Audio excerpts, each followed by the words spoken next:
قرية أرض الوطن قرية كردية تتبع إداريا محافظة اللاذقية منطقة جبل الكرد أو جبل الأكراد ناحية كنسبة.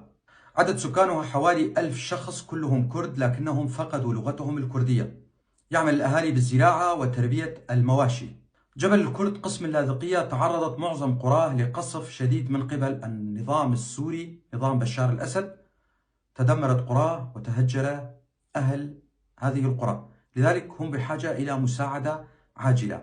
وهنا أناشد حكومة إقليم كردستان العراق والإدارة الذاتية لشمال وشرق سوريا بمد يد العون والمساعدة لأهلنا هناك، لأنهم بحاجة إلى مساعدتنا ومد يد العون لهم. وصلتني هذه المعلومات من أحد أبناء منطقة جبل الكرد أو جبل الأكراد وأنا ألقيها بصوتي.